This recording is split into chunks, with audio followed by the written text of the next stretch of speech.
کبھی اے نوجوان مسلم تدبر بھی کیا تو نے، وہ کیا گردوں تھا تو جس کا ہے ایک ٹوٹا ہوا تارا، تجھے اس قوم نے پالا ہے آغوش محبت میں۔ اعوذ باللہ من الشیطان الرجیم، بسم اللہ الرحمن الرحیم، وقولوا للناس حسنا، صدق اللہ مولانا العظیم۔ عزت مآب پرنسپل صاحب، اساتذہ کرام، عزیز طلبہ، میرے لیے یہ ایک انتہائی سعادت کی بات ہے کہ میں آج ایک ایسی گیدرنگ سے گفتگو کرنے کی عزت حاصل کر رہا ہوں جو نہ صرف پاکستان بلکہ ملت اسلامیہ جو ہے اس کے مستقبل کی ایک نوید ہیں اور اس کی ایک علامت ہیں۔ مجھے یہ اندازہ ہے کہ یہ وہ عمر جس سے آپ گزر رہے ہیں، اس میں قدرت اتنی توانائیاں بخشتی ہے کہ اگر ایک انسان عزم کر لے تو وہ ہمالیہ سے بلند تر چوٹیاں سر کر سکتا ہے، وہ ارادہ باندھ لے تو سمندروں کے سینے چیر سکتا ہے، وہ اس بات کی فکر کر لے تو زمین کی پاتال میں چھپے ہوئے خزانوں کو دریافت کر سکتا ہے، اور وہ عزم کر لے تو اس کائنات کی تسخیر آفتاب و ماہتاب کے خواب شرمندہ تعبیر کر سکتا ہے۔ یہ وہ عمر جس سے آپ گزر رہے ہیں، یہ قدرت اور فطرت کی طرف سے فیاضیوں کی انتہا ہوتی ہے۔ آپ کو علم و عمل کی وہ قوتیں ودیت کی گئی ہیں کہ اگر انہیں گرفت میں لایا جائے تو ایک بہت بڑی قوت موجود ہے۔ ذرا ایک لمحے کے لیے سوچئے کہ انسان کیا ہے۔ بظاہر نہ ہاتھیوں کی طرح اس کے پاس کوئی جسم موجود ہے، نہ شیر جیسی اس کے پاس طاقت موجود ہے، نہ چیتے جیسی چستی اس کے جسم میں ہے، نہ گھوڑوں جیسی چابک دستی اس کے اندر موجود ہے، لیکن اس کے باوجود یہ انسان اس کائنات کی ساری مخلوقات پر حکمرانی کرتا ہوا دکھائی دیتا ہے۔ آخر اس کی وجہ کیا ہے؟ یہ ایک شعور ہے جس کو پیدا کرنے کی ضرورت ہے کہ اللہ تعالیٰ نے اس کائنات کے اندر انسانوں کو کس بڑے مقصد کے لیے پیدا کیا ہے، اور وہ مقصد کیا انسانی زندگی کے اندر ہو سکتا ہے۔ اس اعتبار سے جب آپ سوچنے کی کوشش کرتے ہیں تو یہ اندازہ ہوتا ہے کہ اس کائنات کی تمام مخلوقات میں سے انسان کو جو اشرف مخلوق بنایا، اور اشرف مخلوق میں بھی انسان کے لیے یہ بات کہی گئی کہ لَقَدْ خَلَقْنَا الْإِنسَانَ فِي أَحْسَنِ تَقْوِيمٍ، کہ بس اور انسان جو ہے بہترین تقویم، بہترین جیومیٹریکل ڈیزائن کے اندر پیدا کیا گیا ہے۔ آپ ذرا ایک لمحے کے لیے تصور کیجئے کہ یہ جسم و جان کی یہ پیکر جو آپ کو عطا کیا گیا ہے، اس کے اندر کوئی اور ڈیزائن سوچنے کی کوشش کیجئے۔ ذرا آنکھوں کو جسم کے کسی اور حصے پر لگانے کی کوشش کیجئے، ایک مزاح کی کیفیت پیدا ہو جائے گی۔ ذرا اپنے ناک کو کسی اور جگہ فٹ کیجئے، کانوں کو کسی اور جگہ لگانے کی کوشش کیجئے، ان بازوؤں کو، ان ٹانگوں کو ذرا تبدیل کر کے دیکھیے، انسان ہنسی کا اور کھیل کا ایک عجیب و غریب نمونہ بن جائے گا۔ اس سے بہتر انسان کی تخلیق کا کوئی ماڈل جو تھا وہ کائنات کے اندر ممکن نہیں تھا۔ اور اس اعتبار سے آپ دیکھیں تو آپ احسن تقویم ہیں۔ ایک طرف آپ احسن تقویم ہیں، دوسری طرف اللہ تعالیٰ نے انسانیت کو ایک شرف ساری مخلوقات پہ عطا کیا، اور وہ شرف اس کا علم ہے۔ اللہ تعالیٰ نے جب آدم علیہ السلام کو پیدا کیا اور فرشتوں نے یہ بات پوچھی کہ ہماری موجودگی میں کہ ہم آپ کی ثنا میں، آپ کی تعریف میں، آپ کی حمد میں، آپ کی ثنا میں ہمیشہ رطب اللسان رہتے ہیں، اس انسان نامی مخلوق کو پیدا کرنے کی آخر حکمت ہی کیا تھی؟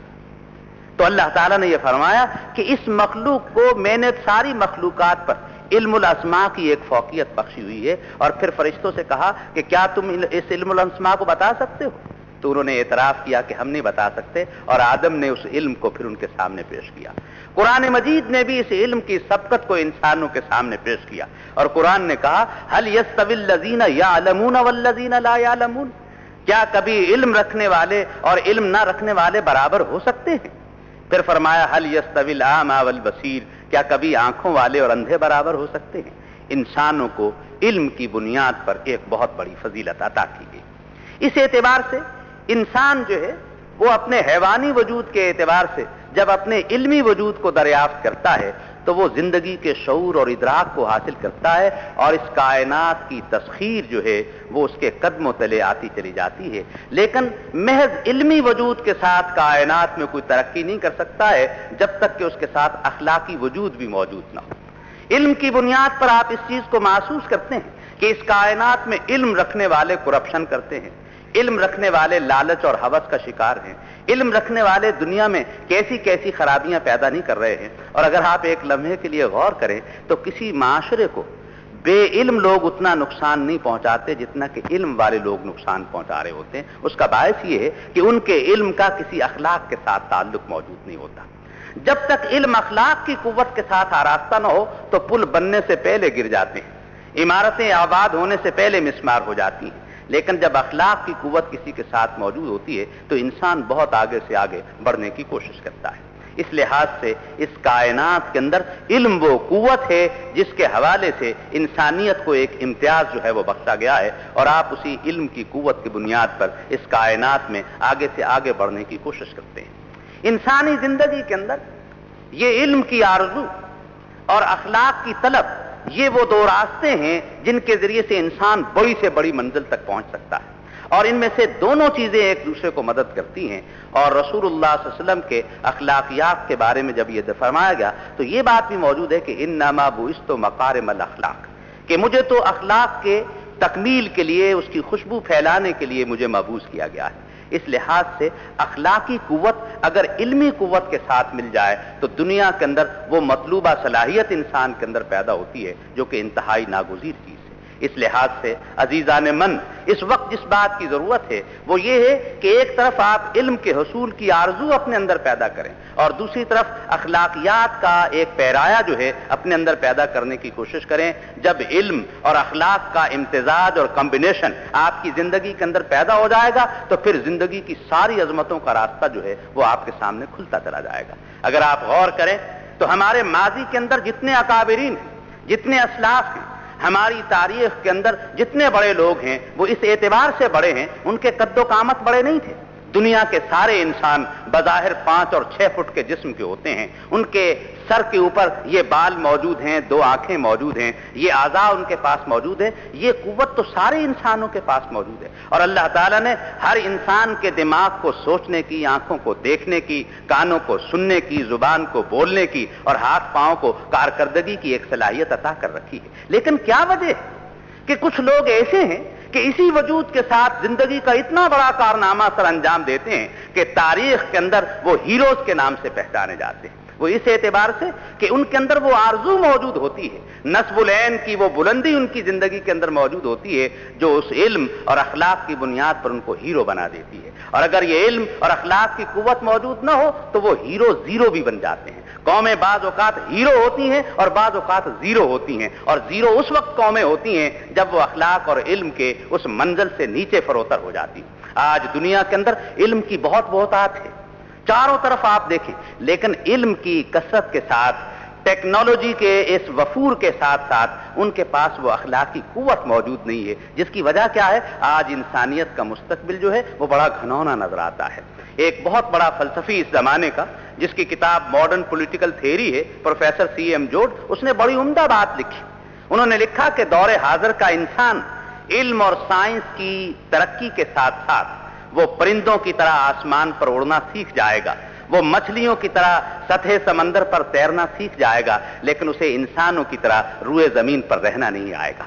یہی باعث ہے بڑی بڑی اقوام جو ہیں آج وہ روئے زمین پر فتنہ و فساد کا باعث بنی ہوئی ہیں. اور یہ سائنس اور ٹیکنالوجی انسانوں کے لیے بہت افادے کی چیز ہے, بڑی یوٹیلیٹی ہے اس کے اندر, لیکن آپ دیکھیں کتنی ہولناکیاں اس کی جنگی ساز و سامان کے اندر موجود ہیں. یہ علم آج انسان کے مستقبل کو کسی حسین اور خوشنما منظر سے آشنا کرنے کی بجائے انسانیت کے مستقبل کو مایوسیوں کے ساتھ بھرتا دکھائی دیتا ہے.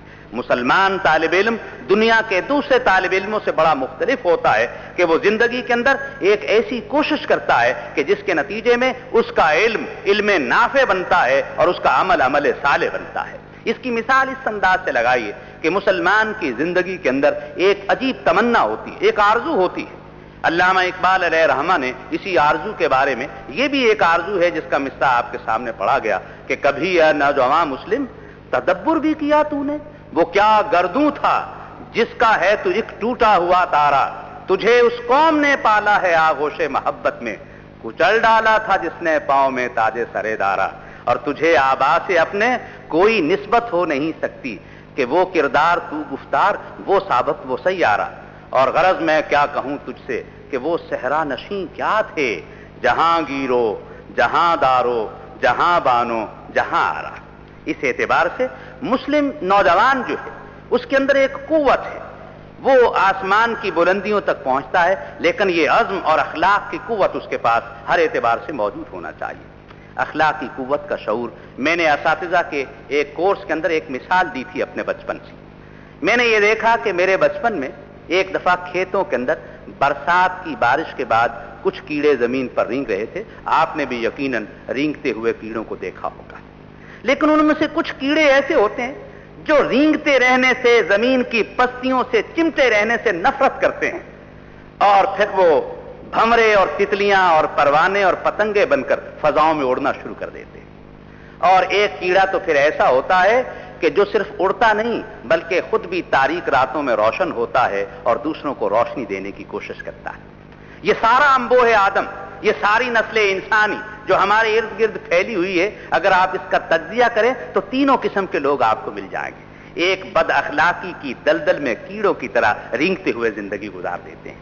کچھ لوگ ایسے ہیں جو علم کی شمع سے روشنی حاصل کر کے وہ ادراک اور عرفان کو اپنی زندگی کی زینت بناتے ہیں، اور پھر وہ پتنگوں اور بھنوروں کی طرح اس آسمان علم پر اڑتے دکھائی دیتے ہیں۔ اور کچھ وہ ہیں جو علم کے ساتھ اخلاق کی خوشبو لگا کر تاریک راتوں کے اندر اڑتے ہیں، خود بھی ایک روشنی کا مینار بنتے ہیں اور دوسروں کے لیے ایک رہنمائی، ایک گائیڈنس، ایک ہدایت، ایک نمونہ عمل، ایک ضابطۂ زندگی کا مکمل اور صالح نمونہ بن کر انسانیت کے سامنے آتے ہیں۔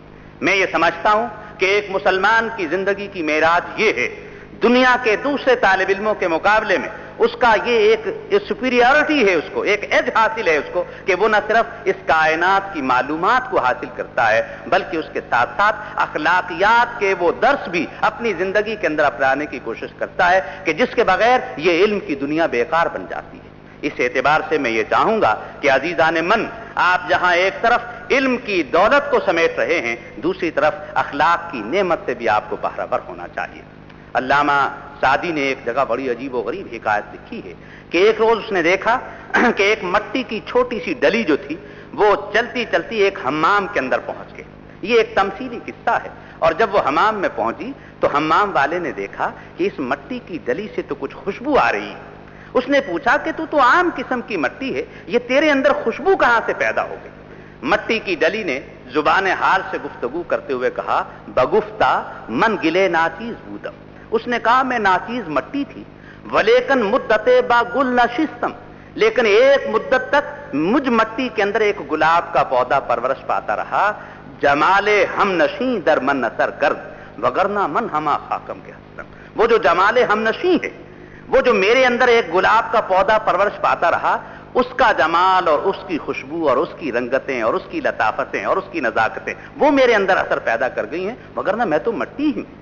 ایسے انسان بھی دنیا کے اندر دو ٹانگوں والا جانور ہے، لیکن جب یہ علم اور اخلاق کی قوت کو اپنے اندر پاتا ہے تو آج ضرورت ہے جمال ہمنشیں کو تلاش کرنے کی۔ یہ جمال ہمنشیں کہاں مل سکتا ہے؟ تاریخ کے اندر اس جمال ہمنشیں کے 6 دائرے، اس جمال ہمنشیں کا پہلا دائرہ اس کائنات کا وہ عالمی ہیرو ہے جسے ہم محمد الرسول اللہ صلی اللہ علیہ وسلم کہتے ہیں۔ یہ جمال ہمنشیں کی ساری قوتیں، اس جمال ہمنشیں کی ساری لطافتیں، اس جمال ہمنشیں کی ساری سیرتیں ایک شخصیت کے اندر مرتکز ہو گئی ہیں جسے محمد الرسول اللہ صلی اللہ علیہ وسلم کہتے ہیں، اور اس کائنات کے اندر کوئی دوسرا شخص ایسا نہیں ہے جس کے جمال ہمنشیں کی محبت بھری اور سیرت بھری صحبتوں کو کائنات میں اس سے زیادہ محفوظ رکھا گیا ہو۔ اس لیے میں یہ سمجھتا ہوں کہ ایک مسلمان طالب علم کو جمال ہمنشیں کے جس پہلے دائرے کے اندر داخل ہونا چاہیے وہ اتباع رسول اور اتباع سیرت کا دائرہ ہے۔ اس جمال ہمنشیں کا دوسرا دائرہ جو ہے وہ آپ کے اساتذہ کرام ہیں، اور ان اساتذہ کرام سے مجھے یاد ہے کہ ایک دفعہ سکندر نے ارسطو سے یہ بات کہی کہ عظیم استاد کس بنیاد پر میں تیری عزت کروں؟ تو ارسطو نے کہا کہ دیکھو تمہارے ماں باپ تمہاری روح کو آسمان کی بلندیوں سے زمین کی پستیوں پر کھینچ لائے، اور میں علم کی قوت کے ساتھ پھر زمین کی پستیوں سے تمہیں آسمان کی بلندیوں پر پہنچانا چاہتا ہوں۔ یہ استاد کا جمال ہم نشیں ہے جو کسی طالب علم کے اندر وہ روح حیات پھونکتا ہے۔ اس لیے وہ طالب علم جو اس جمال ہم نشیں جسے اساتذہ کہتے ہیں، اس لیے ہمارے بچپن میں ہمارے اسکولوں کی دیواروں کے اوپر ایک چھوٹا سا جملہ لکھا ہوتا تھا جو آج بھی میرے سامنے نظر میں آ رہا ہے کہ با ادب با نصیب، بے ادب بے نصیب۔ یہ جمال ہم نشیں کا دائرہ جسے اساتذہ کہتے ہیں، ان کے ساتھ جتنی محبت آپ اختیار کریں گے، ان کے ساتھ ہمارا کوئی کمرشل پیکج نہیں ہے، یہ ربوٹ سٹائل ایک تعلق ہمارا نہیں ہے، بلکہ یہ وہ تعلق ہے کہ جس کے اعتبار سے اس تعلق کو جتنا آپ مضبوط کرتے چلے جائیں گے، خود آپ کی شخصیت اتنی مستحکم ہوتی چلی جائے گی۔ اس جمال ہم نشیں کا تیسرا دائرہ خود آپ کا اپنا گھر ہے۔ اس گھر کے اندر وہ والدین، کبھی آپ دیکھنے کی کوشش کیجئے، وہ اپنے کالر اور اپنے کفلنگز تو میلے رکھ سکتے ہیں لیکن آپ کے کالرز کو میلا نہیں ہونے دیتے۔ وہ اپنی ضرورتوں کو خود تو کرٹیل کر لیتے ہیں لیکن آپ کی ضرورتوں کے احترام میں بڑی سے بڑی قربانی دے دیتے ہیں۔ آپ یہ اندازہ لگائیے جمال ہم نشیں کا یہ تیسرا دائرہ کس قدر وسیع ہے، اور وہ لوگ کتنے عظیم ہیں جو اپنی ضرورتوں کی بجائے دوسروں کی ضرورتوں کو پورا کرنے کی کوشش کرتے ہیں۔ میں یہ سمجھتا ہوں کہ ایک مسلمان طالب علم کو جمال ہم نشیں کے اس تیسرے دائرے اپنے والدین کے عزت و احترام کے اندر وہ اضافہ کرنا چاہیے جس اضافے کے وہ اخلاقی اور شرعی اعتبار سے مستحق ہیں۔ اس جمال ہم نشیں کا ایک چوتھا دائرہ ہے، اور وہ چوتھا دائرہ آپ کے ماحول کے بزرگ ہیں یا آپ سے چھوٹے لوگ ہیں۔ اگر وہ بزرگوں کے دائرے میں ہیں تو ان کی عزت و اکرام آپ کا فرض ہے۔ آپ جہاں سے گزریں آپ کے اخلاق کو دیکھ کر ان کے منہ سے دعا نکلے، اور پھر اس اعتبار سے ایک چھوٹے لوگ ہیں جن کے ساتھ آپ کا ایک شفقت کا رویہ موجود ہونا چاہیے۔ اس جمال ہم نشیں کا ایک پانچواں دائرہ ہے، اور وہ آپ کی مملکت ہے۔ وہ مملکت جس نے آپ کو زندگی کی سہولتیں فراہم کی ہیں، وہ مملکت جو آپ کو ایک احساس تشخص اور احساس تفاخر دیتی ہے، وہ مملکت جس کے اندر رہتے ہوئے زندگی کے بڑے سے بڑے کارناموں کو انجام دینے کی آرزو اپنے اندر محسوس کرتے ہیں۔ اور اس جمال ہم نشیں کا چھٹا دائرہ ایک مسلمان طالب علم کی حیثیت سے یہ پوری کائنات ہے کہ ایک مسلم کائنات کے جس حصے میں بھی موجود ہو اس حصے میں اپنے وجود کی خوشبو کا اظہار کرے اور یہ معلوم ہو۔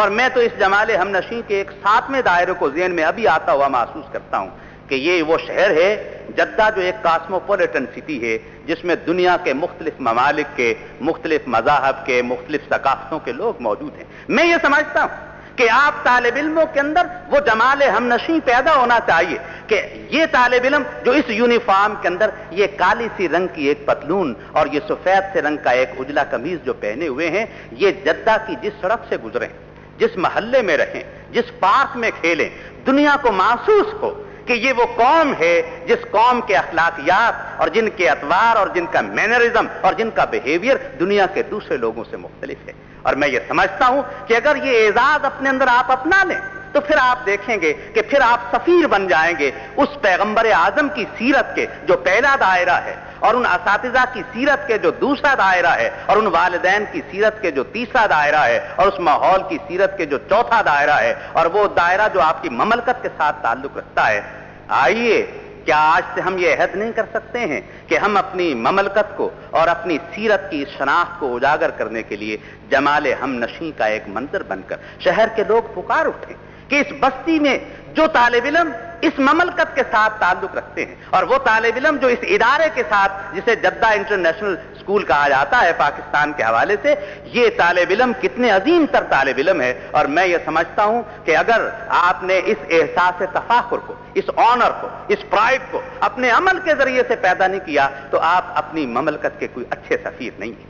ایک سفیر مکرم اس ملک کے اندر موجود ہیں، وہ سفیر مکرم خاص دائروں میں ہیں، آپ کی خوشبو تو زندگی کے سب دائروں میں پھیلتی ہے۔ میں یہ سمجھتا ہوں کہ آپ اسلامی تہذیب کے اپنی مملکت پاکستان کے سب سے اچھے سفیر ہیں۔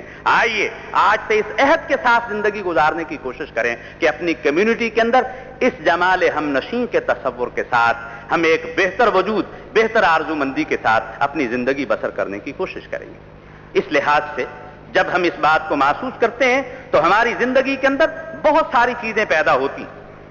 اس جمال ہمنشیں کے لیے آپ کو یہ محسوس ہونا چاہیے، علم کی روشنی میں اساتذہ کی تربیت، والدین کی صحبت، اس سے آپ کے اندر ایک شعور پیدا ہونا چاہیے کہ آپ کو کس سے دوستی اختیار کرنا ہے اور کس سے دور رہنا ہے۔ زندگی کے اندر صحبت کے لیے بھی ایک بہت بڑی ضرورت ہے۔ بچپن کے اندر ہم نے ایک کہانی مولانا روم کے حوالے سے سنی تھی، شاید آپ عزیز نوجوانوں کے لیے وہ کہانی بہت درس بصیرت رکھے۔ ایک مینڈک میں اور ایک چوہے میں دوستی ہو گئی۔ مینڈک آپ کو معلوم ہے پانی کا جانور ہے اور چوہا خشکی میں رہتا ہے۔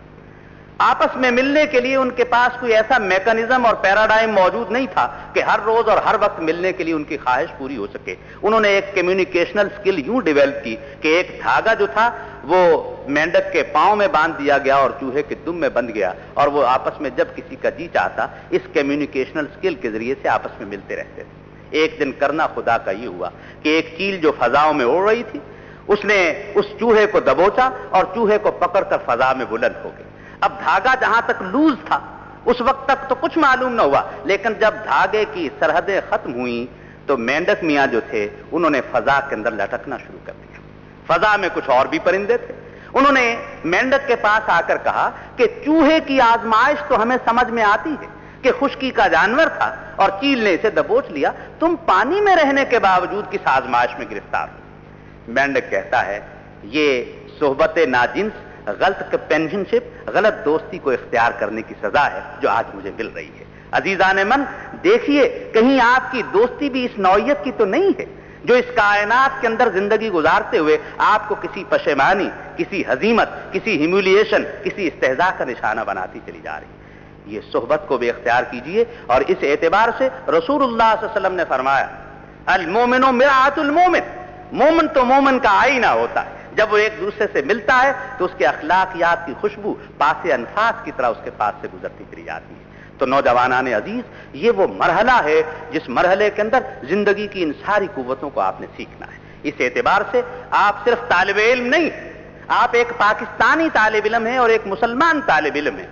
ہماری یہ دعائیں شامل رہتی ہیں کہ آپ زندگی کے اندر انجینئر بھی بنیں، آپ انفارمیشن سائنٹسٹ بھی بنیں، آپ ٹیکنالوجسٹ بھی بنیں، آپ جج بھی بنیں، بزنس مین بھی بنیں، مینیجریل سکلز کے حامل افراد بھی آپ بنیں، بین الاقوامی قانون کے متخصصین بھی آپ بنیں، اور زندگی کے ہر منصب اور زندگی کی ہر عزت کے لیے آپ کو سرفرازی حاصل ہو۔ لیکن ایک شرط اس کے ساتھ موجود ہے، آپ انجینئر بنے تو پہلے ایک مسلمان انجینئر آپ کو ہونا چاہیے، آپ ڈاکٹر بنے تو ایک مسلمان ڈاکٹر آپ کو ہونا چاہیے، آپ بزنس مین بنے تو ایک مسلمان بزنس مین آپ کو ہونا چاہیے۔ علی حاضر قیاس زندگی کے جس دائرے میں آپ جائیں اور اس دائرے میں عزت اور سرفرازی کا جو منصب آپ کو حاصل ہو، اس منصب کے ساتھ یہ مسلمان ہونے کا جو لائقہ ہے یہ آپ کے لیے افتخار کا باعث ہونا چاہیے۔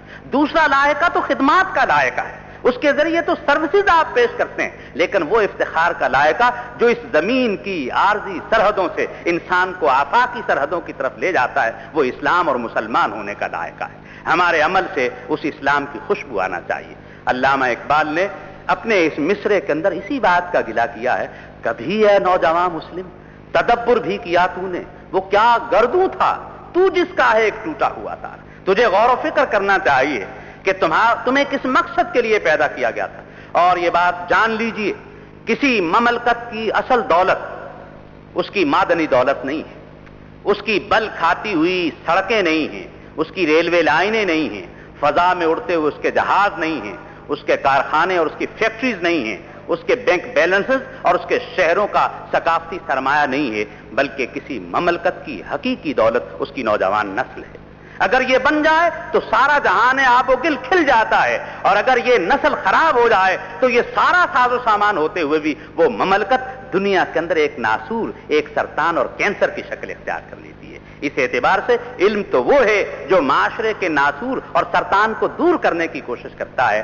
آئیے ہم یہ بھی عزم پیدا کریں کہ اپنے علم کی قوت کے ساتھ اور اخلاق کی اس خوشبو کے ساتھ اس کائنات کے اندر بد اخلاقی کے جتنے ناسور ہیں، کرپشن کے جتنے افریت ہیں اور فحاشی کے جتنے سیلاب ہیں، ان سب کو ہم اس اخلاقی شعور کے ساتھ جو ہماری عقیدتوں کے پہلے دائرے اور جمال ہمنشیں کا پہلا مرکز جسے رسالت مآب صلی اللہ علیہ وسلم کے ساتھ تعلق ہے وہاں سے وہ روشنی حاصل کرے.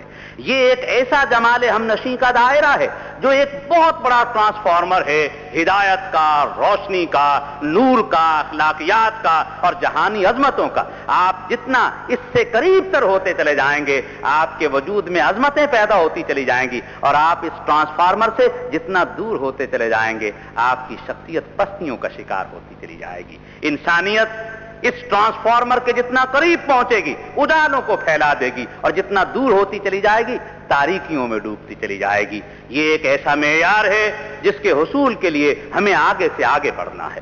یہ توانائی اور ٹیکنالوجی یہ مسلمان کا راز ہے. اقبال نے یہ بات کہی تھی کہ خبر ملی ہے یہ معراج مصطفیٰ سے مجھے کہ عالم بشریت کی زد میں ہے گردوں. محمد الرسول اللہ صلی اللہ علیہ وسلم نے آسمانوں کی بلندیوں پر جا کر یہ راز کھول دیا ہے کہ مسلمان کی منزل کتنی بلند ہے. پرے ہے چرخ نیلی فام سے منزل مسلمان کی، اور ستارے جس کی گردے راہ ہوں وہ کارواں تو ہے.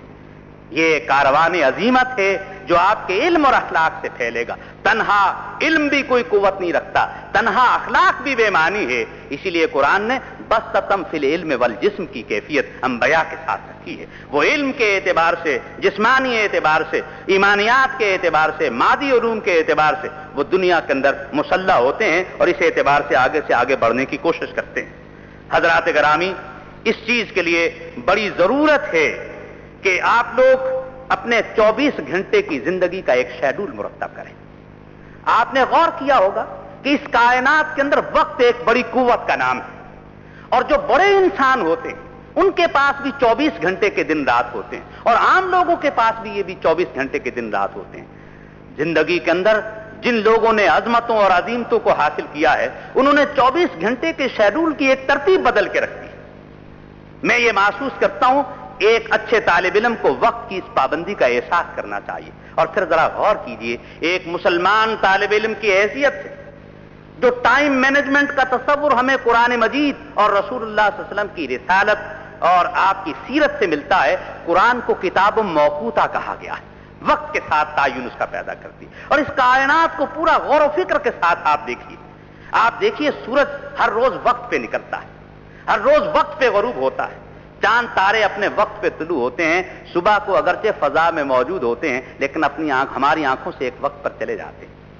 آپ کی اذان وقت پہ ہوتی ہے، آپ کی تکبیر وقت پہ ہوتی ہے، آپ کی نماز وقت پہ ہوتی ہے، آپ روزے کی سحری وقت پہ کھاتے ہیں، افطار وقت پہ کرتے ہیں. آپ کے حج کے سارے مناسک جو ہیں وہ وقت کے ساتھ موجود ہیں. کبھی ہم نے اس بات کو غور کیا کہ قرآن مجید نے اور سیرت نے یہ جو عبادات کا پورا نظام الاوقات دیا اس کا مقصد کیا تھا؟ اگر یہ عبادات ہمارے وجود اور سیرت کے اندر ٹائم مینجمنٹ کا احساس پیدا نہیں کرتی تو پھر یہ عبادات ایک ورزش اور ایکسرسائز کے علاوہ کوئی اور حیثیت نہیں رکھتی. اس اعتبار سے جس قوم کو عبادات کا ایسا شیڈول اور سکیڈول دیا گیا ہو اس قوم کے اندر وقت کی اگر پھر بھی اہمیت محسوس نہ کی جائے تو اس سے زیادہ افسوسناک رویہ اس کائنات میں کوئی اور نہیں ہو سکتا. سیز دا ٹائم ایک ایسا موٹو ہے کہ وقت کو اپنی گرفت میں لے لیجیے. اگر آپ وقت ایک ایسی دو دھاری تلوار ہے، ڈبل ایجڈ ویپن ہے کہ اگر آپ اس کو گرفت میں نہیں لیں گے تو یہ وقت خود آپ کو قتل کر دے گا، یہ آپ کو مسلوب کر دے گا، آپ کو مجروح کر دے گا. اس لیے وقت بھی انسان کے وسائل میں اور اس کی قوتوں میں ایک بہت بڑے وسیلے اور ایک بہت بڑی قوت کا نام ہے. اس وقت کی قدر کو پہچانیے اور اس نظام عبادات اور نظام فطرت کے اندر جو وقت کی نیرنگیاں چھپی ہوئی ہیں ان کو دیکھیے اور توجہ دیجیے اور پھر کیا کیجیے. ایک طالب علم کا اگر پہلے نہیں ہوا تو آج سے ایک ٹائم ٹیبل 24 گھنٹے کا اس کے اس بستر کے پیچھے دیوار کے اوپر لٹکا ہونا چاہیے کہ 24 گھنٹے کی زندگی ایک مسلمان طالب علم کو کیسے گزارنا چاہیے، کب اٹھنا چاہیے، کب اسکول جانا چاہیے، کب ہوم ورک کرنا چاہیے، کب کھیلنا چاہیے، کب کھانا کھانا چاہیے، کب سونا چاہیے، کب سوشل سروس کرنا چاہیے. اس کی زندگی کا ایک ایک لمحہ جو ہے وہ ایک اسکیڈول کے اندر پرویا ہوا موجود ہونا چاہیے. ایک بڑی شخصیت جو ہے اس کا کمال یہی ہے کہ اس کے زندگی کی 24 گھنٹے کی تنظیم جو ہے وہ اس کے ساتھ وابستہ ہوتی ہے. اور یہ وقت کی تنظیم اور آرگنائزیشنل چارٹ جو ہے یہ آج آپ کی زندگی کے اندر انقلاب برپا کر سکتا ہے. وہ طالب علم جو آج اس بات کا فیصلہ کر لے کہ آج ہی سے، کل سے نہیں، آج ہی سے میں نے اپنی 24 گھنٹے کے نظم الاوقات کو ایک ترتیب کے ساتھ گزارنا ہے، یقین جانیے انقلاب آج ہی سے آپ کی ذات میں شروع ہو جائے گا، عظمت آج ہی سے آپ کے سامنے پیدا ہو جائے گی، اور وہ وقت جلد آ جائے گا کہ ہمالیہ آپ کے اخلاقی قد سے شرمندہ ہو کر پس دکھائی دے گا، سمندروں کی وسعتیں شرمندگی کے ساتھ آنسو بن جائیں گی، بشرطے کہ یہ ایک احساس آپ کی شخصیت کے اندر پیدا ہو جائے۔ کاش یہ احساس جدہ کے کسی اسواق اور منڈی میں ملتا ہوتا تو خرید کر پیش کیا جاتا۔ یہ احساس تو ایک شعور کی کروٹ کا نام ہے، ایک فکر کے ارتعاش کا نام ہے، کسی لمحے کسی دل اور دماغ میں پیدا ہو جائے تو پھر عظمتیں اس کے راستے کو روک نہیں سکتی، پھر عظمت اس کا مقدر بن جاتا ہے۔ آج ملت اسلامیہ جس گرداب میں نوجوان عزیز گرفتار ہے، اس کشتی کے ملا آپ ہیں، کھیون ہار آپ ہیں، اس کو ساحل سلامتی تک لانے کے لیے جس علم کی، جس ٹیکنالوجی کی، جس عزم کی، جس ارادے کی، جس جرأت کی، جس جسارت کی ضرورت ہے، اس کی بصیرت اور بصارت آج آپ کو اپنے اندر پیدا کرنا ہے۔ آئیے ہم اس تصور کے ساتھ آگے بڑھنے کی کوشش کریں کہ غفلت کی زندگی کا وہ باب جو اس سے پہلے گزر چکا ہے اس کو ختم کریں۔ کبھی غور کیا کہ استاد 40-35 منٹ تک سب طالب علموں کو یکساں ان کے سامنے پیش کرتا ہے، کوئی طالب علم 50% پر ہے، کوئی 60 پر ہے، کوئی 70 پر ہے، کوئی 80 پر ہے، کوئی 90 پر جاتا ہے، A+ میں جا رہا ہے، کیوں جاتا ہے؟ ہم اس تصور کے ساتھ آگے بڑھنے کی کوشش کریں کہ غفلت کی زندگی کا وہ باب جو اس سے پہلے گزر چکا ہے اس کو ختم کریں۔ کبھی غور کیا کہ استاد 40-35 منٹ تک سب طالب علموں کو یکساں ان کے سامنے پیش کرتا ہے، کوئی طالب علم 50% پر ہے، کوئی 60 پر ہے، کوئی 70 پر ہے، کوئی 80 پر ہے، کوئی 90 پر جاتا ہے، A+ میں جا رہا ہے، کیوں جاتا ہے؟ یہ آپ کے وجود کی ریسیپٹیونیس ہے، انجذاب ہے کہ آپ اس بات کو کس سنجیدگی کے ساتھ سنتے ہیں۔ اور آپ غور کیجئے کہ سب لوگوں کے پاس اپنے ہاتھوں کو ایک لمحے کے لیے دیکھ لیجئے، کیا 10 انگلیاں آپ کے پاس موجود نہیں ہیں؟ اور وہ لوگ جو اچھا لکھتے ہیں ان کی 11 انگلیاں نہیں ہوتی، ان کے قلم میں 5 انگلیوں کی بجائے 6 یا 7 انگلیوں میں قلم نہیں ہوتا ہے، لیکن کیا ہوتا ہے؟ ان کے دماغوں کے اندر ایک قوت تخلیق موجود ہوتی ہے۔ وہ یہ سمجھتے ہیں کہ اگر ایک کو یوں لکھا جانا ہے تو وہ یوں نہیں لکھے گا۔ دماغ ایک ایسی قوت ہے کہ ایک دفعہ فیصلہ کر لے تو یہ ایک سٹیئرنگ ہے جسم کی گاڑی کا، اور یہ سٹیئرنگ جہاں لے جانا چاہے ان کو لے جا سکتا ہے۔ ہم بسا اوقات یہ کرتے ہیں، کلاس میں موجود ہوتے ہیں لیکن ہمارا دماغ کسی کھیل کے میدان میں ہوتا ہے، شب آنے والے کیبل کے کسی پروگرام میں ہوتا ہے، ٹی وی کے کسی ڈرامہ سیریز میں موجود ہوتا ہے۔ جب آپ کا دماغ کلاس روم میں علم کی بجائے کسی اور دائرے کی دلچسپی کے اندر موجود ہوگا تو پھر علم آپ سے رخصت ہونا شروع ہو جاتا ہے، آپ سے ناراض ہونا شروع ہو جاتا ہے۔ دیکھیے ہم نے اپنے علم کے جذبے کو بہت دیر تک ناراض کر دیا، آئیے اس سے دوستی کر لیں، اس کو منا لیں، اس سے محبت کریں، اس کا احترام کریں، اور یہ احترام آپ کو احترام دے گا۔ اگر آج آپ وقت کا احترام نہیں کریں گے تو مستقبل پھر آپ کا احترام نہیں کرے گا۔ ہم اگر مستقبل کے اندر ایک محترم شخصیت کی حیثیت سے زندہ رہنا چاہتے ہیں، ایک باوقار قوم کے فرد بننا چاہتے ہیں، ایک امتیاز اور ایک فخر کے ساتھ زندگی بسر کرنا چاہتے ہیں تو اس کے لیے علم کی بھی ضرورت ہے، اخلاق کی بھی ضرورت ہے، ایک پابندی وقت کے تصور کی بھی ضرورت ہے، ایک میکنائزڈ لائف بنانے کی بھی ضرورت ہے، اور اس کے ساتھ ایک چیز کی اور بھی ضرورت ہے، اور وہ ضرورت اس بات کی ہے کہ آپ کے اندر محنت کا عنصر پیدا ہو جائے۔ محنت کو آپ اپنا پرائڈ تصور کریں۔ ہمارے ہاں بعض لوگ علم حاصل اس لیے کرتے ہیں کہ جی اس کے بعد آسانیاں پیدا ہو جائیں گی، یقیناً علم سے آسائشیں اور آسانیاں پیدا ہوتی ہیں، لیکن نہیں، علم کا تقاضا یہ ہے کہ زندگی کی جد و جہد کے اندر آج طالب علم ہیں تو آپ کی جد و جہد کا دائرہ یہ ہے کہ اعلیٰ ترین امتیاز کے ساتھ آپ کامیابیاں حاصل کریں، اور جب اس سے فارغ ہوں اور عمل کے دائرے کے اندر داخل ہوں تو اعلیٰ ترین کارکردگی کا اعزاز آپ پیش کریں۔ یہ دنیا ایک دارالعمل ہے، اس کے اندر آسانیوں کی بجائے مشکلات کو انسان کو اختیار کرنا چاہیے، مشکل پسندی کی عادت ڈالنا چاہیے، اپنے اندر یہ ریزسٹنس ڈیولپ کرنا چاہیے، اور یہ ریزسٹنس آپ کے کردار کا حصہ بن جانا چاہیے۔ تساہل کو، سستی کو، غفلت کو، تجاہل کو، ان سارے پہلوؤں کو اپنے آپ سے رخصت کرنا چاہیے۔ چونکہ محترم قریشی صاحب نے اور جناب راجہ صاحب نے مجھے یہ حکم دیا تھا کہ غالباً 12 بجے کے قریب آپ کے نظم الاوقات کا دائرہ اس فیز سے بدل کر ایک نئے فیز میں تبدیل ہوگا۔ 5 منٹ باقی ہیں، میں اسی احترام میں کہ نوجوانان عزیز میں سے اگر ان 5 منٹ کے اندر کوئی سوال کرنا چاہے مجھے خوشی ہوگی۔ محبت مجھے ان جوانوں سے ہے ستاروں پہ جو ڈالتے ہیں کمند، وہ مجھے فخر ہے کہ کہ میں اپنے ملک کے ممتاز ترین طلباء کے سامنے گفتگو کرنے کے لائق ہو سکا. مجھے عزت ہے کہ مجھے یقین ہے کہ اس شہر کے اندر اور اس مملکت کے اندر آپ اپنے ملک کے سفیر بن کر زندہ رہیں گے. آپ کی کمیونٹی کے طلباء علم کے اعتبار سے، اخلاقیات کے اعتبار سے، تدبر کے اعتبار سے، قوت عمل کے اعتبار سے اس ادارے کے سفیر بن کر باہر نکلیں گے. آئیے میں بھی اس عزم کے ساتھ آپ سے رخصت ہوں اور آپ بھی اس عزم کے ساتھ دوبارہ اپنے کلاس رومز میں جائیں کہ آج سے ایک نئی زندگی کا، بہتر زندگی کا، جمال ہمنشیں کی تلاش کی زندگی کا آغاز کریں گے. وآخر دعوانا ان الحمدللہ رب العالمین. 15 منٹ آپ نے 12 بجے ختم کیا.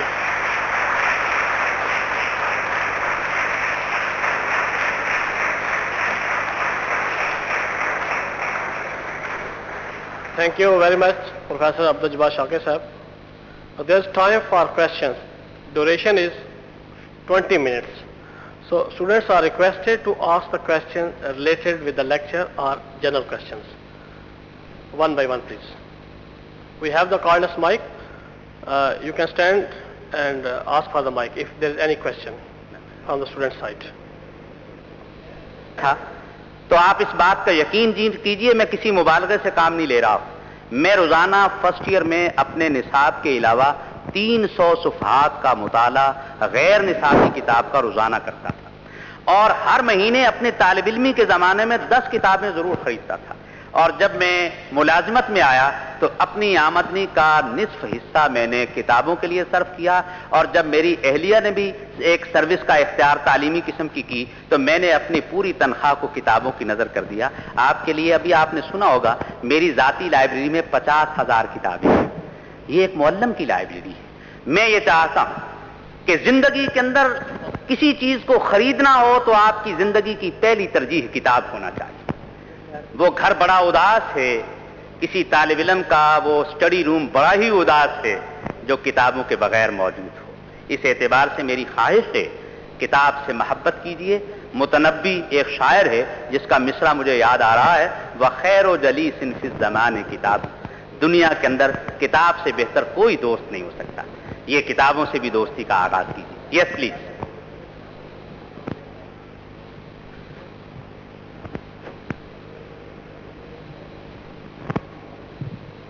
السلام علیکم سر. ہم لوگ کالج کے اسٹوڈنٹس ہیں لیکن ہمیں فریڈم آف ایکسپریشن کا سر موقع نہیں ملتا. تو سر آپ کے خیال میں فریڈم کتنا ہونا چاہیے ایک اسٹوڈنٹ کے لیے؟ اسے اپنے ایکسپریشن مطلب اپنے خیالات کا اظہار کرنے کے لیے اسے کتنا فریڈم ملنا چاہیے؟ فریڈم آف ایکسپریشن کے 2 دائرے ہیں. ایک دائرہ تو یہ ہے کہ اساتذہ کرام اپنے لیکچر کے آخر میں کم از کم 5 منٹ سے 7 منٹ تک ایسا وقت ضرور رکھیں کہ جس میں پڑھے ہوئے سبق پر ایک ڈائلاگ کریٹ کیا جا سکے، ایک ایکٹیویٹی کریٹ کیا جا سکے. اور یہ چیز جو ہے یہ آپ کے طرز اظہار کو یا آپ کے ایکسپریشن کے لیے یہ مواقع جو ہے یہ فراہم کرے گی. میں اس کو بجا سمجھتا ہوں کہ انسانی علم کا ایکسپوجر 2 ہی دائروں میں ہوتا ہے، یا تو تحریر کے ذریعے سے ہوتا ہے یا تقریر کے ذریعے سے ہوتا ہے.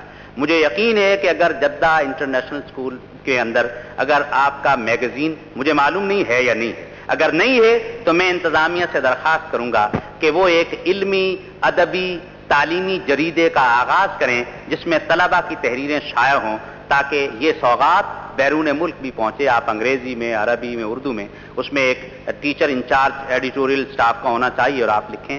اور اگر ایسا نہیں تو میں یہ استدعا ضرور کروں گا انتظامیہ سے. ہمارے اسکول کے چیئرمین صاحب جناب مسعود جاوید تشریف فرمائیں. میں درخواست کروں گا کہ آئندہ سے اگر ہے تو یہ بہت مناسب ہے، نہیں ہے تو اس افتخار کو حاصل کرنے کے لیے طلباء کو یہ مواقع فراہم کیے جائیں کہ وہ اپنے ادارے کا ایک ایسا میگزین جو ان کی شناخت اور ریکگنیشن بن جائے، سال میں کم از کم اس کا ایک شمارہ ضرور آنا چاہیے. یہ تو تحریر کے ایکسپریشن کے لیے. انتظامیہ سے یہ بھی درخواست کروں گا کہ وقفے سے وہ طلباء کے لیے اہم موضوعات پر انعامی مضامین کے مقابلے کو رکھیں اور پھر ان کے اندر جو طلباء بہتر انعام حاصل کریں ان کو کوئی کیش پرائز کی بجائے کتابوں کی صورت میں ان کو انعامات دیے جائیں تاکہ تحریر کی خوبی ان کے ایکسپریشن میں آئے. جہاں تک گفتگو کا تعلق ہے، میں یہ سمجھتا ہوں کہ انشاءاللہ آپ کے اساتذہ کلاس رومز کے اندر یہ ون وے ٹریفک انشاءاللہ نہیں ہوگی. آپ کو ایسے مواقع انشاءاللہ میسر آئیں گے. ہوتا یہ ہے کہ اساتذہ پر بھی ایک پریشر ہوتا ہے کہ ایک اسٹیپولیٹڈ ٹائم کے اندر اور اسپین کے اندر انہیں اپنے کورسز اور اپنے سلیبائز مکمل کرنا ہوتے ہیں. اس کی وجہ سے یہ ایک کشمکش ہے جس کی وجہ سے بسا اوقات چاہتے ہوئے بھی وہ مواقع فراہم نہیں کرتے. لیکن مجھے امید ہے کہ آپ کے اساتذہ، میں نے یہ محسوس کیا ہے، اتنے روشن دماغ اساتذہ ہیں انشاءاللہ کہ یہ آئندہ آپ کے لیے گفتگو کے یہ مواقع بھی فراہم کریں گے. مجھے یہ احساس نہیں ہے کہ اس ادارے کے اندر ٹیٹوریل گروپ ہے یا نہیں، لیکن وقفے وقفے سے کچھ ایسی تدبیر کرنا چاہیے کہ ٹیٹوریل گروپس یوں بنائے جائیں کہ سارے اسکول کے طلباء کو مختلف گروپس کے اندر بدل دیا جائے. ایک گروپ کا نام صلاح الدین ایوبی گروپ ہو، دوسرے گروپ کا نام طارق بن زیاد گروپ ہو، تیسرے گروپ کا نام محمد بن قاسم گروپ ہو. اور پھر ان گروپس کی علمی اعتبار سے مجھے معلوم ہوا ہے کہ ایسا کچھ ہے. تو اگر ایسا ہے تو میں اپنی آرزوؤں کا سلام پیش کرتا ہوں اور مجھے یقین ہے کہ ان کی کنٹینیوٹی اور تسلسل کو قائم رکھا جائے گا. جس عزیز گرامی نے ایکسپریشن کے اس اظہار کی بات کی اس نے سب سے اچھی بات کی اور میں اس کے سوال کو بنظر تحسین دیکھتا ہوں.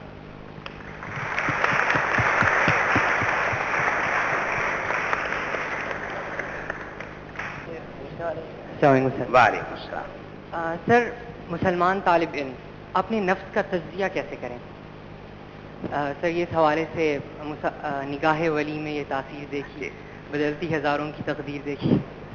عزیز گرامی نے سوال کیا ہے. پہلے میں اس سوال کو اس لیے دہراتا ہوں کہ کم از کم آپ کو اندازہ ہو کہ میں سوال کو کیسے سمجھا ہوں، اور جو اتنا اہم سوال ابھی تک سن نہیں پائے وہ بھی سن لیں. انہوں نے یہ فرمایا ہے کہ ایک نوجوان مسلمان کو اپنے نفس کے تزکیے کے لیے کیا سامان کرنا چاہیے. حقیقت یہ ہے کہ ہر چیز کا ایک چارٹر ہوتا ہے. نبوت کا چارٹر ہی تزکیہ نفس ہے. اس کو انگریزی میں کتھارسس بھی کہتے ہیں. اور کتھارسس یہ ہوتا ہے کہ جس میں انسان کا جو نفس ہے، جسے یہ نفس کہہ رہے ہیں، یہ دراصل کچھ جبلتوں کا نام ہے. یہ لفظ جبلتوں کا یا انسٹنکٹس کا آپ کے لیے کچھ مشکل نظر آتا ہے. جبلت انسان کے وجود میں وہ بنیادی خصائص ہیں. جیسے بھوک ایک جبلت ہے، محبت ایک جبلت ہے، نفرت ایک جبلت ہے، غصہ ایک جبلت ہے، جنس ایک جبلت ہے، بھوک ایک جبلت ہے. ایسی جبلتوں کا ایک دائرہ انسان کے نفس کو تشکیل دیتا ہے. اسلام نے ایک بڑی عجیب بات کہی، فَأَلْهَمَهَا فُجُورَهَا وَتَقْوَاهَا قَدْ أَفْلَحَ مَنْ زَكَّاهَا وَقَدْ خَابَ مَنْ دَسَّاهَا. فَأَلْهَمَهَا فُجُورَهَا وَتَقْوَاهَا. ہم نے ہر انسان کی طرف برائی کو بھی اور نیکی کو بھی الہام کر دیا ہے. قَدْ أَفْلَحَ مَنْ زَكَّاهَا. وہ شخص بڑا ہی کامیاب ہے جس نے اپنے اس نفس کا تزکیہ کر لیا، اور وہ شخص بڑا نامراد ہے جس نے اپنے اس نفس کو برباد کر دیا. اس نفس کی بربادی سے بچنے اور اس نفس کی پاکیزگی کو حاصل کرنے کا ایک ہی دائرہ ہے جو میں نے جمال ہمنشیں کے پہلے دائرے کی صورت میں پیش کیا. رسول اللہ صلی اللہ علیہ وسلم نے اپنی سیرت کے ذریعے سے ان سارے دائروں کو پیش کیا. ان دائروں کے اندر عبادت ایک دائرہ ہے، اللہ کی ذات پر یقین ایک دائرہ ہے، ایمانیات اور اخلاقیات کی تعمیر ایک دائرہ ہے. اور اللہ نے تو آپ کو ایک فہم دیا ہے. میں ایک روز اپنے گھر میں بیٹھا ہوا تھا، میرے بچے نے مجھ سے یہ بات پوچھی کہ ابو یہ جو چڑیا ہے، عصفورہ، یہ اسپیرو جو ہے، یہ کتنی سی ہے؟ میں نے کہا بیٹا اتنی سی تو ہے. تو میں نے کہا بیٹے تم کیوں پوچھ رہے ہو مجھ سے؟ کہنے لگا ابو میں دیکھ رہا ہوں کہ یہ اتنی سی چڑیا ہے، اس کا سر تو اس سے بھی چھوٹا ہے، اور اس کے اندر جو برین ہے وہ تو اور بھی چھوٹا ہوگا. میں ایک دیر سے دیکھ رہا ہوں کہ یہ چڑیا اڑتی ہے، ایک دانہ اپنی چونچ میں لے کر گھونسلے میں آ کر اپنے بچے کے منہ کے اندر ڈال دیتی ہے. یہ چڑیا اتنی چھوٹی سی ہو کر اتنے چھوٹے دماغ کے ساتھ اس دانے کو خود کھانے کی بجائے یہ دوسرے تک منتقل کرنے کا احساس پیدا کرتی ہے. انسان تو بہت بڑی چیز ہے، یہ ایسا کیوں نہیں کرتا ہے؟ ایسے سوالات انسان کو تزکیے کی طرف لے جاتے ہیں. اخلاقی وجود ہی انسان کا اصل وجود ہے. اس قوت کے پیرائے کے اندر مثلا بھوک ایک جبلت ہے. اسلام نے بھوک کی جبلت کو سبلیمائز کرنے کے لیے، تزکیے کی کیفیت سے دوچار کرنے کے لیے اس کو روزے کی عبادت کے ساتھ منسلک کیا تاکہ بھوک کا جذبہ اس طرح سے بن جائے. محبت ایک جذبہ ہے انسان کے اندر. اسلام نے اس محبت کا رخ ہوس گیری سے کاٹ کر زندگی کے اعلیٰ تر نصب العین کے ساتھ برطرز اندیشہ سود و زیاں ہے زندگی، ہے کبھی جاں اور کبھی تسلیم جاں ہے زندگی، تو اسے پیمانہ امروز و فردہ میں نہ ماپ، جاوداں پہم رواں ہر دم جواں ہے زندگی. اور زندگانی کی حقیقت کوہ کن کے دل سے پوچھ، جوئے شیرو پیش آؤ سنگے گراں ہے زندگی، اور اپنی دنیا آپ پیدا کر اگر زندوں میں ہے، سر آدم ہے ضمیر کن فقاں ہے زندگی۔ یہ زندگی تقاضا کرتی ہے اس کے اندر حرکت ہو، اس کے اندر عمل ہو۔ یہ جو 24 گھنٹے کا ایک سکیجول میں نے آپ کو بتایا، اگر آپ اس قسم کی مصروف زندگی گزاریں گے تو آپ کا دماغ بھٹکے گا نہیں۔ مجھے یاد ہے کہ حیدرآباد دکن کے اندر ایک شخصیت تھی جسے نواب بہادر یار جنگ کہتے ہیں۔ نواب بہادر یار جنگ بہت بڑی شخصیت ہے، ملت اسلامیہ بر صغیر کی ایک ممتاز شخصیت تھے، اور بہادر یار جنگ کی والدہ بچپن میں فوت ہو گئی تو ان کی نانی جان جو تھی وہ ان کی تربیت کرتی تھی۔ ایک دن ایسا ہوا کہ بہادر یار جنگ نے نانی اماں کو سلام کیا تو انہوں نے جواب نہ دیا، ناشتہ طلب کیا تو ناشتہ نہ دیا، گفتگو تک بھی نہ کی۔ انہوں نے ضد کر کے کیا، نانی اماں مجھ سے کیا قصور سرزد ہوا ہے؟ نہ آج آپ مجھ سے گفتگو کرتی ہیں، نہ مجھے ناشتہ دے رہی ہیں، میں اسکول میں جانے سے لیٹ ہو رہا ہوں، وجہ کیا ہے؟ انہوں نے کہا بیٹا تم ہر روز اپنے اللہ تعالیٰ سے گفتگو کرتے تھے، آج میں نے صبح دیکھا تم سوئے رہے، تم نے اپنے مالک اور اپنے اللہ سے گفتگو نہیں کی، تو میں تم سے گفتگو کیوں کروں؟ اس اعتبار سے یہ بھی تزکیہ نفس کا ایک درس ہے۔ قرآن مجید کو خواہ 5 منٹ کے لیے روزانہ پڑھا جائے، یہ اللہ تعالیٰ سے گفتگو ہے۔ خواہ ایک حدیث کا ٹکڑا انسان زبان پر لے آئے، یہ جناب محمد الرسول اللہ صلی اللہ علیہ وسلم کی گفتگو ہے۔ جب اللہ سے، یہ بھی تزکیہ نفس کا ایک درس ہے۔ قرآن مجید کو خواہ 5 منٹ کے لیے روزانہ پڑھا جائے، یہ اللہ تعالیٰ سے گفتگو ہے۔ خواہ ایک حدیث کا ٹکڑا انسان زبان پر لے آئے، یہ جناب محمد الرسول اللہ صلی اللہ علیہ وسلم کی گفتگو ہے۔ جب اللہ سے اور رسول اللہ صلی اللہ علیہ وسلم سے گفتگو کا یہ دائرہ آپ کی زندگی میں مضبوط ہوگا تو تزکیہ نفس کا ہر مرحلہ طے ہوتا چلا جائے گا، اور اگر یہ دائرہ مضبوط نہیں ہوگا تو تزکیہ نفس سے آپ گمراہی کی طرف چلتے چلے جائیں گے۔ مسلمان کی ہدایت کے لیے روشنی کا ایک ہی راستہ اور ایک ہی مینارہ نور ہے، اور وہ رسول اللہ صلی اللہ علیہ وسلم کی سیرت ہے۔ میں یہ چاہوں گا ہر طالب علم کو 24 گھنٹے کی زندگی کی وہ ضروریات جو کھانے سے لے کر سونے تک اور سونے سے لے کر اٹھنے تک درپیش ہوتی ہیں، اس میں مسنون دعاؤں کا سہارا لے، اور ان مسنون دعاؤں کو طوطے کی طرح پڑھنے کی بجائے ان کی معنویت پر غور کرے، تو پھر آپ دیکھتے چلے جائیں گے کہ جب آپ نیا لباس پہنیں گے تو یہ دعا کر رہے ہیں کہ اللہ جس طرح تو نے میرے چہرے اور جسم کو حسین بنایا ہے، میرے اخلاق کو بھی حسین بنا دے۔ اس آرزو کے ساتھ زندگی بسر کریں گے تو تزکیہ نفس کے مراحل طے ہو جائیں۔ علم خود تزکیہ نفس کا ایک ذریعہ ہے، بشرطے کہ یہ اخلاق کی قوت کے ساتھ موجود ہو۔ جی کوئی اور سوال؟ السلام علیکم سر، آج کل مسلمانوں کی ایک بہت بڑی ویکنیس ہے کہ ہم لوگوں کے پاس کوئی اسٹرانگ میڈیا نہیں ہے۔ سر ہم میڈیا کو اسٹرانگ کرنے کے لیے کیا کر سکتے ہیں اپنے لیول پہ اس ایج میں؟ میں اپنے علم اور تجربے کی بنیاد پر آپ سے ایک بات کہنا چاہتا ہوں، اور اس بات کو توجہ سے سنیے، اس میں آپ کا جواب بھی موجود ہوگا۔ آپ نے دیکھا ہوگا ہر ملک کچھ چیزیں بناتا ہے، اور ان میں سے کچھ چیزیں ایسی ہوتی ہیں جو ایکسپورٹ کوالٹی کی ہوتی ہیں۔ مثلا ہمارے ہاں آپ کا ملک جہاں سے آپ آئے ہیں، اور میں چند دنوں کے لیے مہمان کے طور پر آپ کے سامنے ہوں، ہمارے ہاں سیالکوٹ کے اندر فٹ بال بہت اچھے بنتے ہیں، سرجری کا سامان بہت اچھا بنتا ہے، گجرات میں پنکھے بہت اچھے بنتے ہیں۔ وہ یہ کہتے ہیں کہ صاحب ہماری یہ چیز ایکسپورٹ کوالٹی کی چیز ہے۔ ملت اسلامیہ کے پاس جو ایکسپورٹ کوالٹی کی چیز ہے وہ ایک ہے۔ آپ غور کریں گے کہ آج بھی گئے گزرے زمانے میں ملت اسلامیہ کے پاس جو ایکسپورٹ کوالٹی کی چیز ہے، جسے میڈیا کے اعتبار سے، دعوت کے اعتبار، اس چیز کا نام دعوت ہے۔ یہ دعوت آج بھی اتنی خالص ہے جتنی 1400 سال پہلے موجود تھی۔ اگر ہم اس دعوت کو اپنے میڈیا کی قوت بنا کر آگے نکلیں گے، اور رسول اللہ صلی اللہ علیہ وسلم نے تو یہ دعوت دی۔ آپ دیکھیے اذان کیا ہے، کیا میڈیا کا اس سے پاورفل اظہار ہو سکتا ہے کہ ایک شخص کہتا ہے حیا علی الصلاۃ اور حیا علی الفلاح، اور دکانوں کے شٹر گرنا شروع ہو جاتے ہیں؟ کیا اس سے زیادہ مینجمنٹ کا، اس سے زیادہ سمع و طاعت کا، اس سے زیادہ آرگنائزیشن کا، اس سے زیادہ ڈسپلن کا اظہار کہیں ہو سکتا ہے کہ ایک صدا بلند ہوتی ہے اور ہمارے کاروبار زندگی کے دروازے گرنا شروع ہو جاتے ہیں؟ یہ دعوت اور تبلیغ اور میڈیا نہیں تو اور کیا ہے؟ اسلام تو ہے ہی میڈیا۔ اسلام کے معنی ہے سلامتی کا پیغام دوسرے تک پہنچانا، بلغوا انی ولو آیہ۔ اب تمہارے پاس ایک بھی اچھی بات ہے تو دوسرے تک پہنچاؤ۔ بات تو بڑی چیز ہوتی ہے۔ آپ کی تہذیب میں تو یہ بات کہی گئی کہ تم دوسرے سے جب ملو مسکرا کے ملو، قولوا للناس حسنا، جب بات کرو تو بڑی شگفتگی کے ساتھ بات کرو۔ یہ جو شگفتگے گل ہے، یہ جو آپ کے ہونٹوں سے محبت اور لطافت آمیز گفتگو کا اظہار ہے، اس سے بڑا میڈیا دنیا میں کوئی موجود نہیں۔ ایک میڈیا ہے الیکٹرک کنٹرول سے چلتا ہے، بٹننگ کے ساتھ چلتا ہے۔ ایک میڈیا وہ ہے 24 گھنٹے آپ کے وجود کے اندر، آپ خود ایک چلتے پھرتے میڈیا ہے، خوشبو ہے۔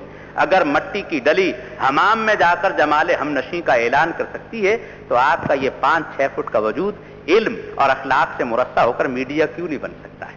میں یہ چاہتا ہوں کہ آپ وہ میڈیا بنے جس کو کبھی زوال نہیں ہے، وہ میڈیا بنے جو متحرک ہے، فعال ہے، اور اس اعتبار سے یہ علم اور ٹیکنالوجی اور یہ جو ہمارے جذبات ہیں، یہ دراصل لیکن یہ ایک جذباتی سی بات ہے۔ میں یہ سمجھتا ہوں کہ میڈیا کی قوت کے لیے آپ طالب علموں کو، اور مجھے خوشی ہے کہ اس عہد کی جو سب سے بڑی ٹیکنالوجی ہمارے سامنے آئی اس کا نام کمپیوٹر ہے، لیکن میں نے دیکھا مسلمان ملکوں کے اندر اگر کمپیوٹر ایک ہاتھی ہے تو ہم اس ہاتھی سے ماچس کی ڈبیا اٹھوا رہے ہیں، اس سے وہ کام نہیں لے رہے جو اس سے کام لینا چاہیے۔ میں یہ سمجھتا ہوں کہ آپ کے نوجوانوں کے اذہان میں آپ کی آنکھوں کے اندر وہ چمک دیکھا، آپ کے سر کے اندر وہ قوت اختراع، کریٹیوٹی دیکھا جو میڈیا کے ایسے ایسے ذرائع کو وجود میں لائے گی کہ جس کا کوئی انداز نہیں۔ میں نے ایک فلسطینی کہانی کو ایک میڈیا کے حوالے سے دیکھا جو صرف 8 جملوں پر مشتمل تھی، اور اس کے اندر پہلے ایک جملہ تھا اور اس کے آگے ایک تصویر تھی، اس میں لکھا ہوا تھا کہ یہ ایک چڑیا ہے، اس کا ایک گھر ہوتا ہے، اسے گھونسلہ کہتے ہیں، پہلا صفحہ ختم۔ پھر لکھا ہوا تھا یہ ایک شیر ہے، اس کا بھی ایک گھر ہے، اسے کچھار کہتے ہیں۔ پھر لکھا ہوا تھا یہ ایک چوہا ہے، اس کا بھی ایک گھر ہوتا ہے، اسے بل کہتے ہیں۔ اللہ حاضل کیا سو۔ پھر کہا کہ یہ ایک انسان ہے، یہ ایک فلسطینی ہے، یہ ایک مسلمان ہے، یہ وہ ہے جس کا کوئی گھر نہیں۔ یہ بھی ایک میڈیا ہے، اپنے پیغام کو 8 جملوں کے اندر اس طریقے سے پہنچا دیا گیا جس کی کوئی، اس لیے عربی میں آتا ہے خیر الکلام ما قل ودل، بات وہ ہے جو فورسفلی کی جائے۔ قرآن نے یہ اسلوب سکھایا، حضور نبی اکرم صلی اللہ علیہ وسلم کے جو جوامع الکلم ہیں ان کو آپ نے سکھایا۔ اس لحاظ سے میں یہ سمجھتا ہوں کہ دنیا کے اندر میڈیا تو آپ کے دین کا حصہ ہے، آپ کی دعوت کا حصہ ہے، اور جب تک ہم اس میڈیا کو دین اور دعوت کے نقطۂ نظر سے اور اس کائنات کی تسخیر کے نقطۂ نظر سے، آئیے آج سے یہ بھی فیصلہ کریں کہ یہ کمپیوٹر کی بے زبان مخلوق جو اپنے اندر بے پناہ امکانات رکھتی ہے، اسے اس میڈیا کے اندر تبدیل کرنے کی کوشش کریں، جو میڈیا ہمارے جذبوں کو، ہمارے ایمانیات کو، ہمارے اخلاق کو سب سے بڑی ایکسپورٹ کوالٹی کی چیز دعوت کے نقطۂ نظر سے آگے پھیلائے۔ عزیزان من، میں بہت ممنون ہوں کہ آپ جیسے ذہین اور نوجوان، آپ کے سوالوں سے اندازہ ہوتا ہے جن طالب علموں نے سوال نہیں کیے اس کے معنی یہ نہیں کہ وہ سوال کرنا نہیں چاہتے تھے۔ مجھے معلوم ہے کہ جدہ کی بندرگاہ کی طرح سوالوں کا ایک تلاطم آپ کے بھی سینے میں موجود ہے، لیکن یہ سوالات ایک مستقل جواب چاہتے ہیں، اور وہ مستقل جواب اسی علم اور اخلاق کی تحصیل میں ہے۔ وآخر دعوانا ان الحمد للہ رب العالمین۔